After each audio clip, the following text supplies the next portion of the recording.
大家好，欢迎回到我们的频道。今天我们要聊聊一个令全球瞩目的新闻：新加坡即将迎来房地产史上最贵的一笔房产交易。你能想象吗？一套住宅的成交价高达35亿新元。是的，没听错，35亿。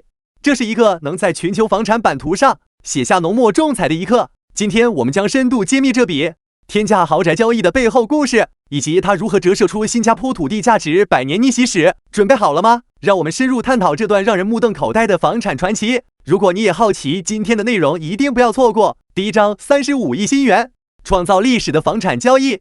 35亿到底什么概念？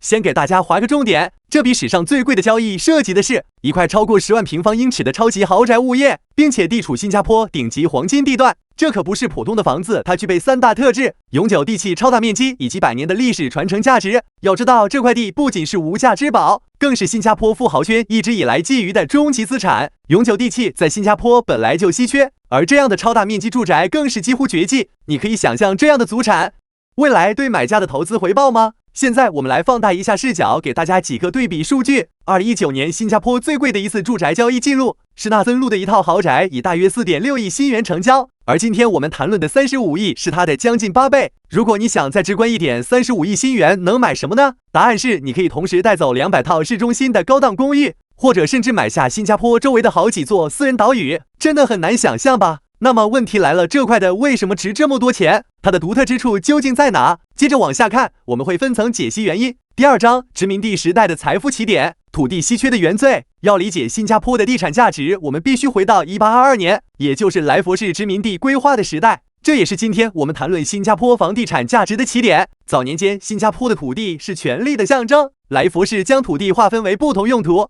其中黄金地段，比如乌节路、五级芝麻等，绝大部分都掌握在欧洲殖民者手里。后来一批土生商人和极少数华人富商，通过各种方式也获取了这片优质土地。给大家举个历史上的小故事，在殖民地时代，一位英国商人仅花几千新元就买下乌节路的大宅。再看看今天这些地皮价格，动辄以亿计算，甚至像我们今天讨论的35亿新元交易，是当初购买价的100倍甚至1000倍溢价。这是不是让人倒吸一口凉气？当时的平民又是什么样的生活呢？根据1947年的数据显示，新加坡1/3的人口还住在干绑的木屋里，生活条件非常简陋。而与此同时，少数富豪却享有庄园式的大宅。这种巨大的不平衡，成为后来新加坡土地政策改革的重要推动力。你知道今天的新加坡哪些地标曾经是知名贵族商人的私家庄园吗？比如今天的乌节路，它曾经就是知名富商的私人花园。如果你猜到了更多地方，赶紧在评论区告诉我们。第三章，居者有其屋背后的巨大牺牲。接着往下说，在1960年代独立之后，新加坡面临的是住房严重短缺的问题。李光耀政府在艰难的条件下推行了一项堪称全球最成功的土地改革政策——土地国有化。通过土地征用法令，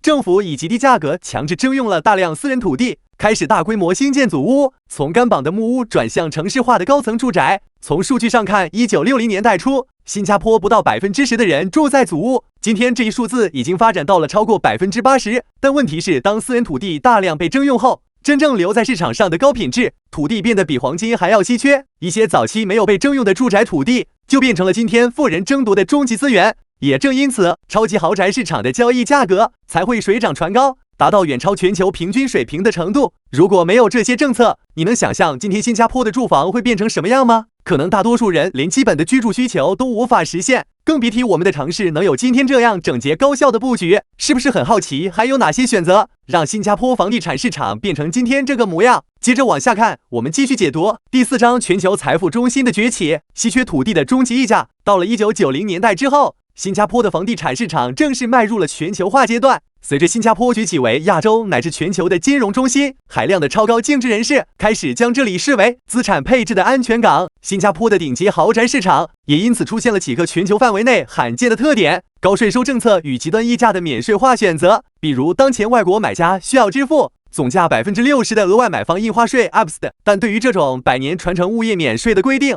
让它成为富人争抢的理由之一。举个案例，你们还记得吗？2019年，华丽世家的顶层豪宅以7500万新元售出，震撼市场。但和今天我们谈到的35亿超级交易相比，7500万那个数字已经显得小巫见大巫。还有一些国际富豪的买地故事，比如法国9亿豪门购入新加坡私人地皮，甚至一些知名跨国公司 CEO 也纷纷在新加坡购房作为资产储备，这些都在进一步推高新加坡顶级地产的价格。你觉得除了乌节路，还有哪些地方可能成为未来的超级交易地段呢？